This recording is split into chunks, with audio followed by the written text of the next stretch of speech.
Mimi naitwa Lucy Engendi. Mzee wangu aliaga dunia mwaka jana 2025 November.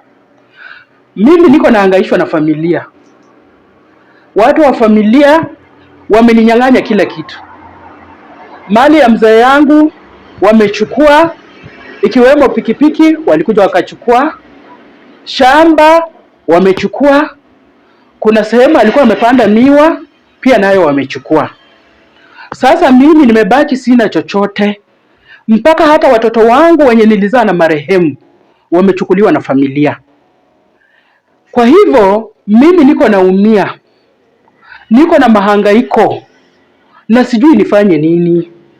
Ndio sababu nimekuja kwa serikali ili liweze kunisaidia, niweze kujua right yangu ni gani, kwa sababu sasa mimi ni mjane na watu wa familia ni watu wako na mali, ni watu wako na pesa.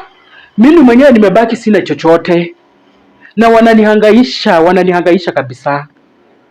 Ndio nalilia serikali kama inaweza toa msaada kwangu, inisaidie kabla vita havijaharibika hata zaidi kabisa. Sasa kwa sababu niko na mahangaiko mengi, wameninyang'anya kila kitu. Hata shamba ya mzee wamekodesha mtu. Miwa ambayo nilijua itanisaidia, nimeenda nikapata barua zote hata kutoka kwa chief. Nikapeleka huko ili waweze kunikatia miwa. But wameenda wakafunga huko. Wakasema haiwezekani. Nimeenda mpaka Naitiri Sugar Factory. Nikapata mkubwa wa agriculture ambaye anaitwa Oscar. Nikamwelezea shida zangu. But kwa sababu familia ilikuwa imetangulia huko, aliniongelesha vibaya na akaniambia ana mamlaka ya kuandika miwa kwa mtu yeyote mwenye anajua. Sasa nikatoka huko nimehuzunika, nikatoka huko nalia, nikasema sasa haki ya mjane iko wapi? Mimi naweza lilia nani? Niende kwa nani?